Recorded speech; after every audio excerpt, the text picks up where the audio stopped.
Isomerism में हमारा जो डिस्कशन है फर्दर वो मूव कर रहा है fourth isomerism that is metamerism.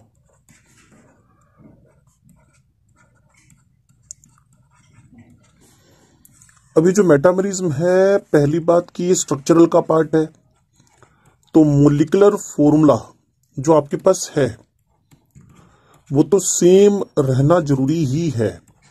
और दूसरी बात है स्ट्रक्चरल फॉर्मूला आपके पास है डिफरेंट। ठीक है जी, स्ट्रक्चरल फॉर्मूला। अब स्ट्रक्चरल फॉर्मूला डिफरेंट होने का रिस्पेक्ट क्या है, क्या डिफरेंस है स्ट्रक्चरल फॉर्मूले में? तो स्ट्रक्चरल फॉर्मूले में जो डिफरेंस है वो है कि किसी एक बाइवेलेंट या ट्राइवेलेंट फंक्शनल ग्रुप के अंदर, किसी बाइवेलेंट या ट्राइवेलेंट फंक्शनल ग्रुप के अंदर आपको जो एल्काइल ग्रुप्स हैं, क्लियर, किसी बाइवेलेंट या ट्राइवेलेंट फंक्शनल ग्रुप के अंदर जो एल्काइल ग्रुप्स हैं उनका पार्शियल या फुल एडजस्टमेंट दिखेगा। अब पार्शियल या फुल एडजस्टमेंट क्या है उसको समझना है, उससे पहले हम समझ लें कि यहां फंक्शनल ग्रुप बदलने वाला नहीं है, functional group remain same. For example, मेरे पास अगर ईथर्स है या मेरे पास कीटोन्स हैं या मेरे पास सेकेंडरी अमाइंस हैं या मेरे पास टर्शियरी अमाइंस हैं या मेरे पास एस्टर्स हैं या मेरे पास एनहाइड्राइड्स हैं या मेरे पास इपोक्सी एल्केन्स हैं, ये सब बाइवेलेंट या ट्राइवेलेंट फंक्शनल ग्रुप्स हैं।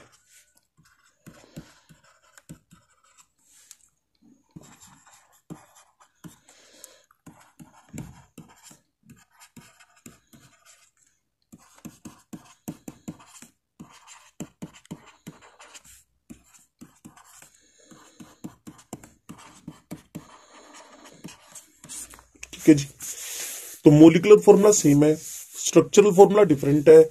ये जो स्ट्रक्चरल फॉर्मूला होएगा इसके अंदर बाइवेलेंट ट्राइवेलेंट फंक्शनल ग्रुप्स के पास जो एल्काइल ग्रुप्स हैं उनका पार्शियल या फुली एडजस्टमेंट करके हम दिखाएंगे without changing the functional group. तो ट्राई करते हैं इस पर हम लोग।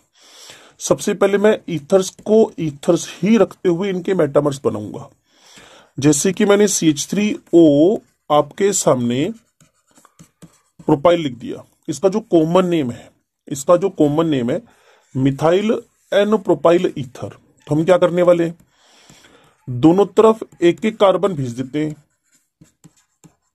ठीक है जी, ये मिथाइल एन प्रोपाइल ईथर हुआ।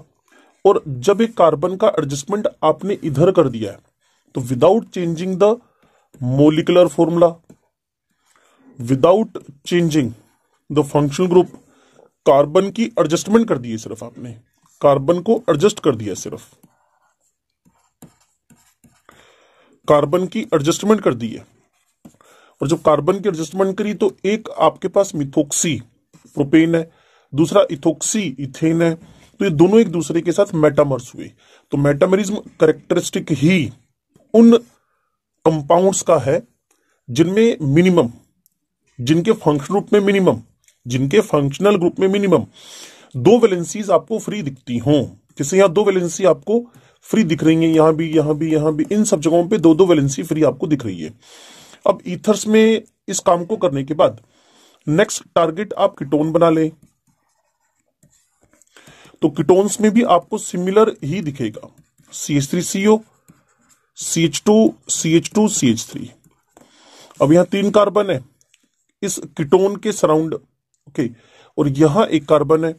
अगर आप पार्शियल एडजस्टमेंट कर देते हैं, दोनों तरफ दो दो कार्बन कर देते हैं,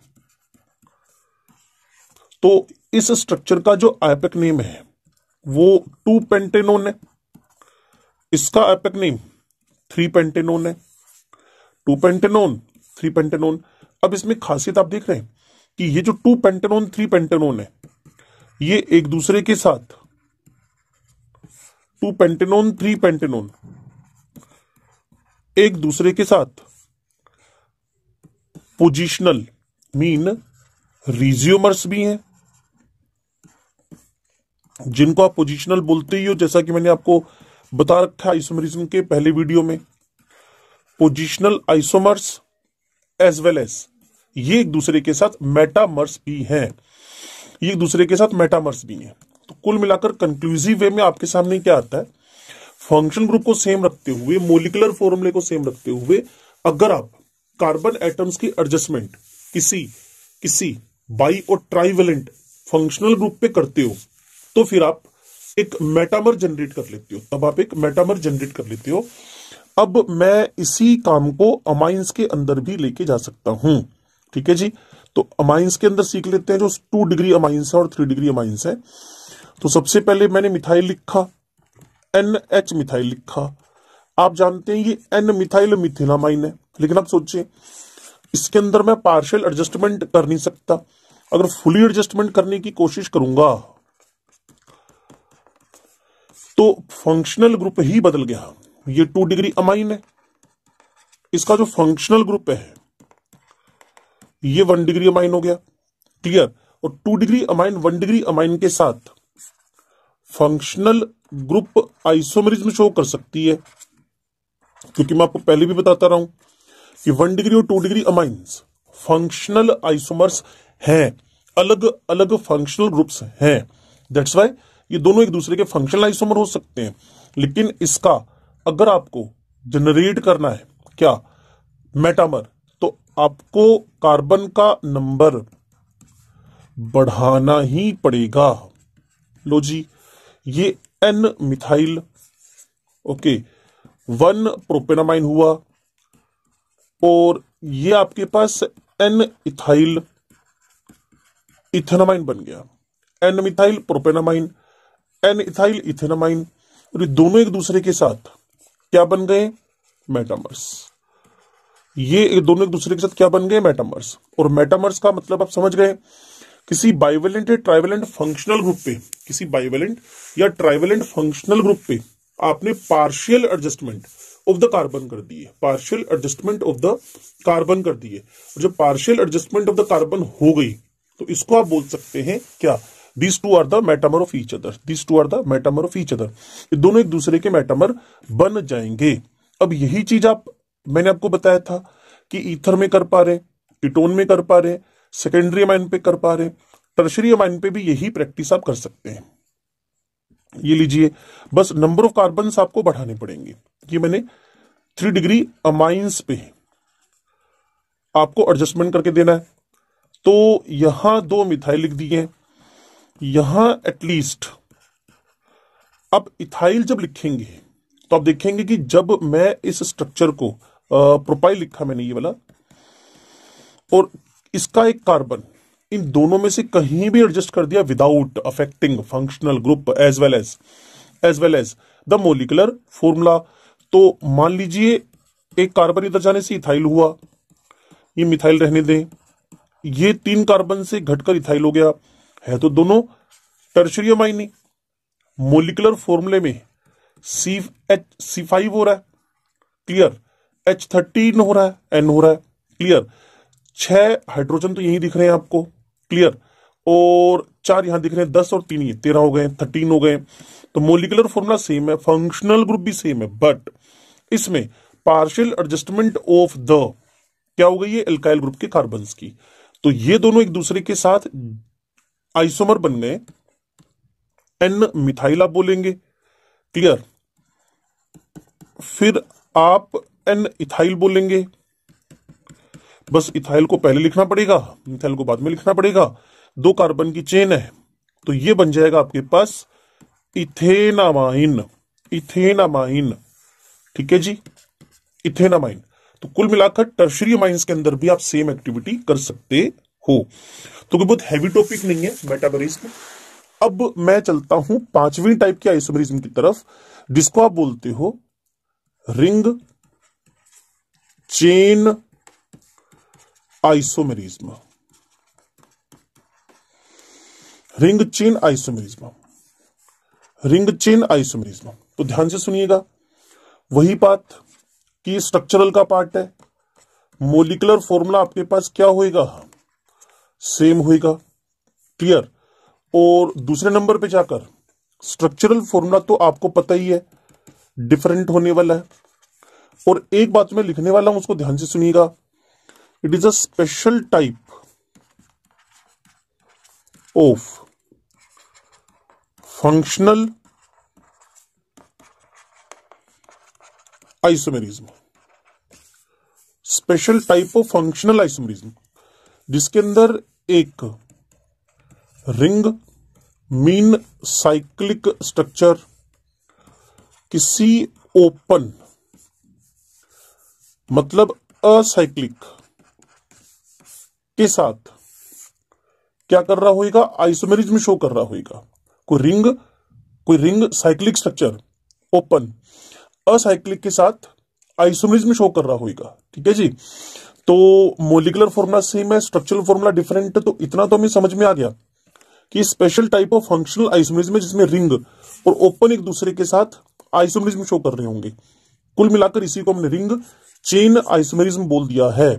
कुल मिलाकर फंक्शनल ग्रुप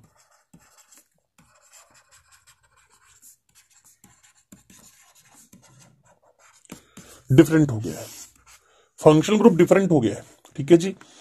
तो हम आगे बढ़ते हैं इसके एग्जांपल्स पे। जैसे कि मैंने आपको बताया था, एल्कीन के साथ